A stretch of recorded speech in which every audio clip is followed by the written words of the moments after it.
Nick Durst here for In the Zone, and I'm joined today by an amazing guest, someone who is the president and founder of her own company. Ally, welcome. How are you? Good. How are you? I'm good. Ally, before we get into your career here, why don't you tell everybody about your company and where they could find you on social media and your website? Sure. So Athlete Relations is a lifestyle management agency for professional athletes. We started about 3 years ago now, and we handle everything from, day-to-day management and calendar management to travel planning, event planning, camps in their hometowns. You name it, we kind of handle it. So that's kind of the nutshell of what we do. And our social media is just at Athlete Relations on pretty much everything. Awesome. So everybody make sure you go check that out. And of course, we'll have the link in the description as well.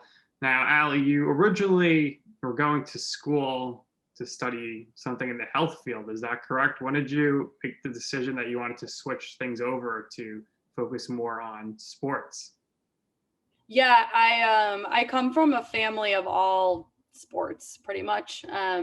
So I always kind of wanted to be like the one that was different. And I wanted to be the one that did something, a little bit more, I would say, like, I felt like giving back, I guess, was the thing I wanted to do. And the way that I was born with the help of a surrogate. So I've always been kind of like in tune to that, and like how, there's so many ways that, different people have babies and things like Mhm. that. So I've always known about that from a really young age, just from my own upbringing. And so I kind of wanted to go that route. And the more I did it, it just wasn't really where my passion lied, unfortunately. Obviously, I'm still super grateful for the way that I, was born and everything, but my passion lied in sports. It's what I know about. I'm really, in tune with different leagues. And I think really it just came down to the fact that I wanted to help people in some capacity. And this was my way of being able to do that with the athletes and their families and everything. So I kind of made the switch to, follow where my true passion lied and where I really wanted to, kind of dive into on a professional basis. Absolutely. So you started off, you were in school in Arizona, you transferred to Illinois. How was that transition like, weather-wise? Must have been a big shock to your bones, but also just the fact that you had to go through the whole transfer process, and I'm sure not many of your credits transferred over switching fields. Yeah, it's I was gonna say other than the weather situation. So I'm actually from Chicago originally. So the weather didn't, I don't even want to say You're bother used me, to because it it. always bothered me, but it didn't surprise me, I guess I should say. So I got lucky that my family was still close by in Arizona. My mom's two sisters live there and all my cousins. So like I said, I was lucky to have them nearby either way. It was just for personal reasons that I decided to go back to Illinois, outside of everything. I actually also got really lucky that every one of my credits transferred, not only from Arizona, but also from high school with like all of those like AP classes and stuff that you would take. Everything transferred. So I actually was able to graduate from Illinois. And so I went to Arizona for 1 year. I could have graduated Illinois in 2. So I would have been graduating as a junior. But I didn't want to. I wasn't ready to. So I ended up staying and getting a minor in PR. So it ended up helping me obviously long term anyway. I just wasn't really sure what realm of the sports industry I wanted to get into, especially as a junior. I think you're kind of still in this mindset of like, I've got a lot of options and I want to keep exploring them. And Illinois has a great sports management program and a lot of really good speakers that come in. So I really just wanted to stay and get that last little bit of knowledge and kind of just go from there. Tell us about how you got your first internship, and then how you got your other internships, what lessons you may have learned, and how important was it for you, maybe not to do the actual work at the internship, but just from a networking perspective for you long term? Yeah, I worked all through college at a PR agency, Jill Schmidt PR. It was SSPR back then, I think, and then she started JSPR. Awesome experience, awesome networking. The people that worked there and our clients that we got to work with, it was really cool to see the actual, PR side really in business rather than just learning about it in school. So I did that for almost 4 years. And we had sports specific clients and actually brands. So again, really cool to see both sides of that. And then right outside of school, right after graduation, I got an internship with Priority Sports in Chicago, and I did a graduate internship program there, which was phenomenal. Like I can't say enough good things about that company and that agency.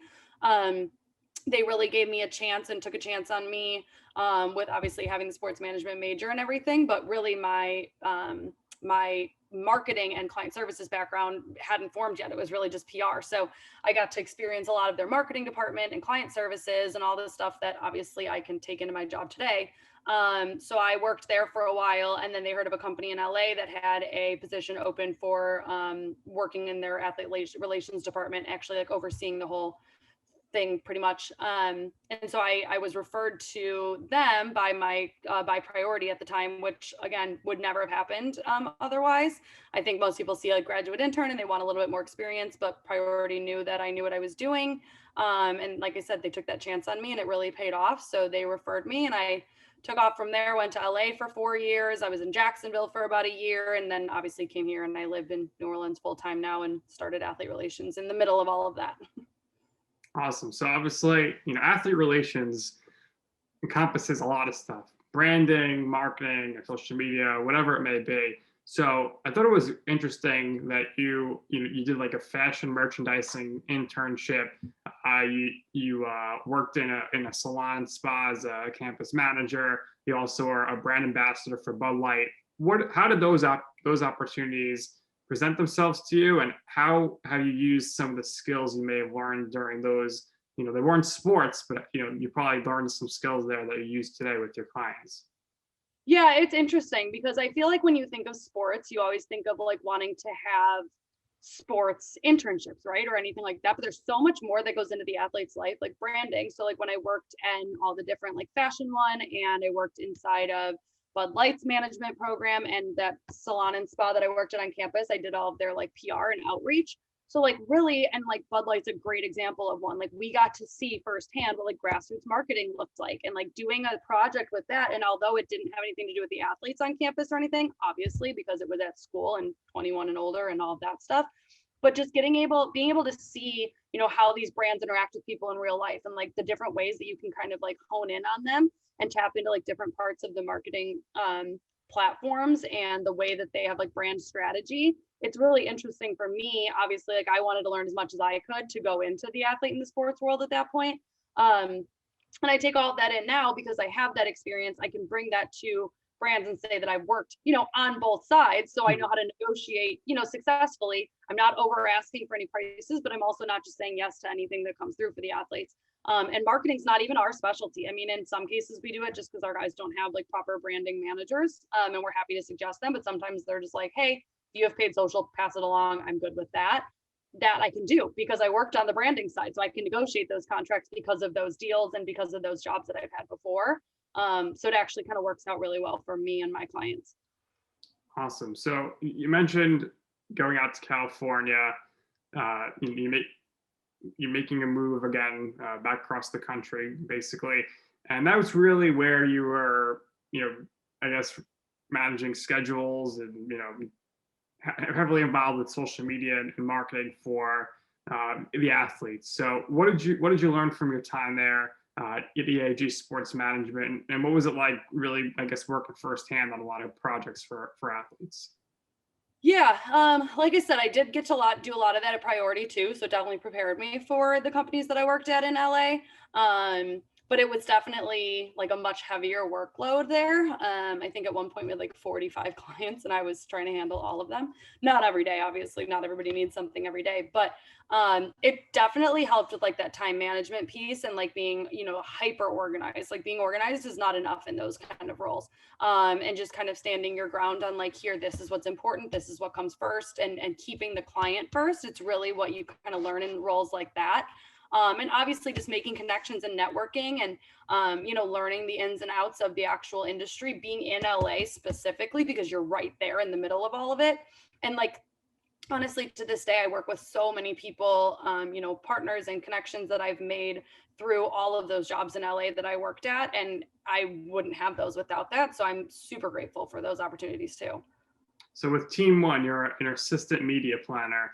A lot of people, they see media planner and they either think, oh, well, I know media, that must be easy, or they say, wow, that sounds really challenging. For a media planner, especially one that's working with athletes or entertainers or influencers, what does that role entail? Yeah, that was it honestly, it was a little bit off course. It was just kind of where my next step took me at the time and I had to just kind of go with it. But I'm so grateful for it, honestly. Like we worked on the Lexus campaign, so we were working directly with like advertising departments and I'm not sure if you're super familiar with the Lexus brand, but they don't typically do a lot of like athlete sponsorships, like car deals, like nothing like that. And my family specifically, a lot of my family members work in the car industry, so I've kind of seen the ins and outs of how that works. So getting to see the other side of it of like contract negotiations for like, we'll give you a car if you do this, but I knew the sports side, so I would read a contract and see it said that Lexus is going to give this person a car and they have to post during X, Y, and Z week. But I know you can't post during those weeks because the teams, have their rules and everything. So I kind of got brought in as, I think, kind of like a combination, a little bit more of like a consultant on one side with helping with those, and then strictly just working with the brands and seeing what, where Lexus placements made sense. And obviously it's not something that I do anymore, but it was super interesting. And like I said, just getting to see the other side of that, I think is, truly why my company is successful, because I don't just have experience with, client services and the athlete relations piece. I've got all the other pieces to kind of go along with it and kind of make a more rounded view for them. So when did you decide that you wanted to launch your own company? How long did it take, and what was the process like to get everything off the ground? I think I've kind of always known that I wanted to eventually, but obviously you need a lot of, networking and a lot of contacts and clients, obviously. So I think that it really kind of started early for sure. I don't know exactly when I started thinking about it, but it always was kind of in the back of my mind, like this could be something that I could do. And I think I thought of it as more of like a freelancing position, right? Like whoever needs help, I can just start that way. So probably when I was like in the middle of team one, I remember talking about all of those different ways that I could, help athletes that I was still friends with and still close with. And obviously while still, maintaining all of my non-competes and things that I was working on. So I kind of just started talking to them and being like, if I started this and if I did this, like, what are your thoughts? Like, how would you respond to this? So it was a really long process of honestly just like research and like, what is this going to look like? And how do I brand it? And how do I get people to understand lifestyle management? Because I think when they hear athlete relations, they think public relations, and like, we don't do PR anymore, really, almost at all. I mean, every now and then around an event maybe, but it's definitely not my focus anymore. So like, how do we brand ourselves and get people to really understand what we do? So I think that was honestly the bulk of it. And then obviously diving into the logistics of getting an LLC made and having all of the, back end work done the right way and getting an accountant and an attorney and all of that. And it honestly, it like feels like a blink of an eye now, but I know that for so long I was just going through the process of like hitting dead ends and then finally getting a breakthrough and move a little bit forward. And honestly, it's grown client wise just from word of mouth. I mean, I have really good clients that speak really highly of us, which I'm really lucky for. So we, get to have that conversation with them and see what that looks like, because I know that they're having those conversations with other teammates and stuff. So that's really how we've kind of grown in the last 3 years. So how challenging was it for you to get your initial batch of clients? I know you mentioned you knew a lot of athletes, so you're speaking with them, but what were the challenges you faced initially when getting things off the ground just to bring in some clients? Yeah. I think one, like I said, just kind of helping them to understand exactly what we were going to do. My mom always says it's like glorified personal assistant, but like most people don't need a glorified personal assistant. But when you talk about all of the different logistics that go into it, and our partnerships that we have, and the discounts on things and free stuff that we can get the guys, I mean, it's really so much more than just the assistant work, which is obviously a huge pro, and just have somebody to like pass things along to is amazing. But I think honestly, at the end of the day, it was just like having those hard conversations, being like, I know we're friends and I know we're so close, but like, how can this help you? Can you give me feedback, constructive criticism? If this is how I branded myself and this was our website and these are all these things, and kind of just going about it that way. I think that was really where the growth happened though, like that constructive criticism and having them be able to tell me, what worked, what didn't work, what they want, what they didn't want. And I did like a survey monkey, I think, at one point, and just like filled out a bunch of questions and had them like respond and say what, made sense to them, what didn't make sense to them. And obviously every athlete's gonna be a little bit different on what they want and what they need, but just hearing their responses, that was like, I mean, huge. Now, I don't know, did you watch the show Ballers at all on HBO? Yes, I did. So how close is that I mean, obviously it's dramatized for our TV, but how close is that to the stuff you got to deal with during an NFL season? See, this is the thing. It's like, it's funny. I actually get that question a lot. So I think that, I mean, I haven't seen the whole show, full transparency. I've seen a lot of like pieces of it, but I think that it's funny because there's so many athletes that are, top of the line. They've got everything. They think everything should be handed to them, and they've got the money and all of the followers in the world to make these things happen. And then there's some that are honestly on the more humble end, and they don't have a huge amount of followers. They don't make a lot of money, but they're still in the league, and they still want to be able to have these moments of branding themselves and going on these fun trips and doing all these things that they should be enjoying. So there really is like a pretty big jump between those two, like the first round draft pick that ended up being amazing to somebody that went undrafted and actually got picked up by a league or by a team later. Like there's a big gap between those two things. So yes, while the show is probably a little bit dramatized, like I think that there's truth to it in certain capacities. And then on the other end of the spectrum, it's just like not true at all. I don't think any of these guys act like that anyway. I don't think they ever would. So I think it's probably a little bit of both. What is your favorite part about A, having the job you have, and B, having your own company? Having my own company, the flexibility is really great. I tend to work better in like off hours, I would say.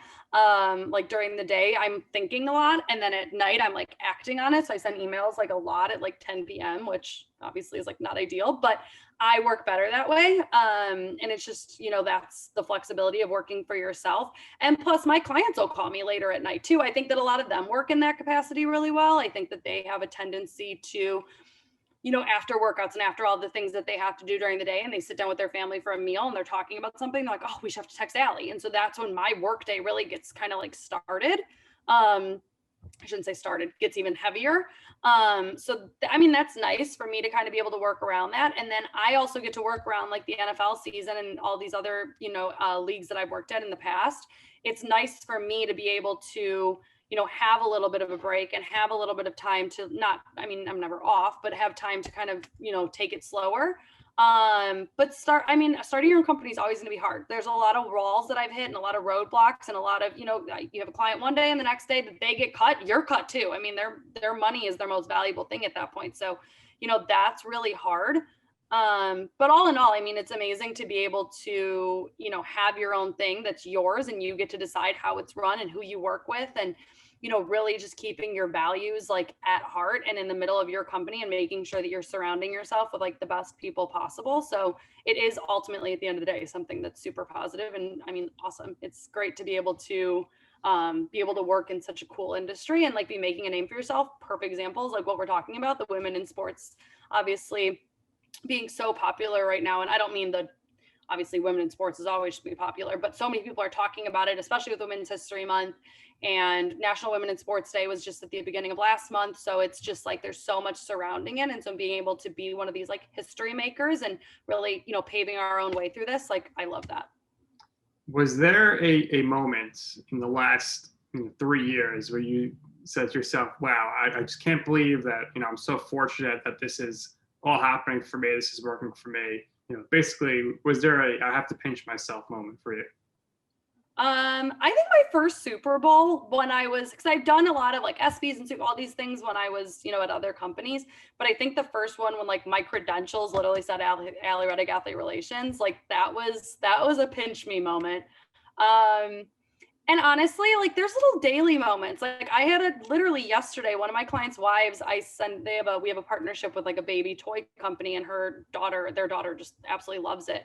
And she got a box yesterday and she sent me a video being like, thank you, like this cute little video, just being like so happy. And it's like the fact that like those kind of things happen, and we work on charity events and we donate meals and all these other things that like I'm helping the guys get connected to, and like being able to help. We have a client tomorrow that's reading to an elementary school for some kids on Zoom, because honestly, school's hard right now to be on Zoom all day for these, younger kids, like first graders. Like I love those moments where it's just like, I made this happen and I'm really helping people, because like I said in the beginning of the interview, like that's what I wanted to do from day one, is help people. So it's like the moments that I'm able to do that. And then obviously, like I said, the bigger one, seeing your name on things and, your company at Super Bowl events. And like, that's crazy to me. So that's definitely some good ones.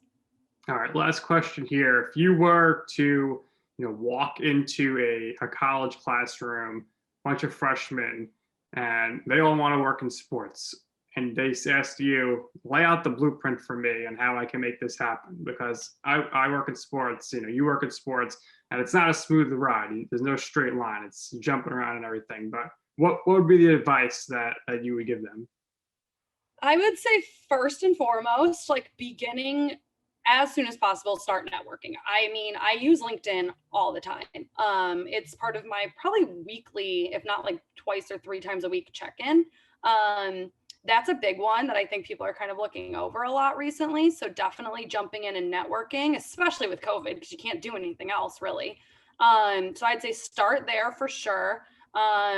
Honestly, I learned a lot from my college classes. Most of it's obviously not super applicable to like lifestyle management, but as far as like how to network, how to, think outside the box, like PR, marketing, all these other things that you can learn about. And when you have guest speakers, like listen to them, connect with them.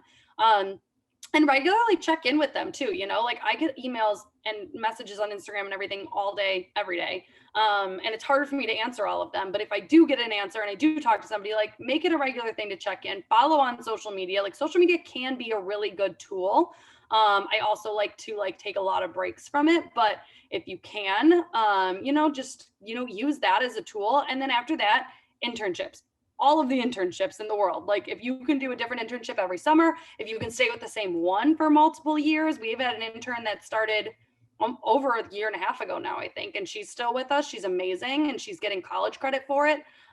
So that kind of stuff is really going to help your resume later, especially if it's something like if she applied for a job that I know the owner of, or I know the person doing the hiring, I can go to them and say, look, she worked for us for a year and a half or 2 years. If I can't hire her, like you need to. So that's ultimately going to help you at the end. And, just keep trying. There's so many no's before there's a yes. And like, I feel that to this day. So I always encourage people to just keep going and keep, pushing through those no's. The one yes is still waiting for you.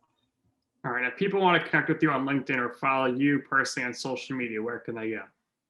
I think my LinkedIn is just LinkedIn/Ally Redig. And then my personal Instagram and Twitter is Redigulous. So REDIGULOUS. That's my little pun. That's the only thing that works with my name. So I'm keeping it even when I get married.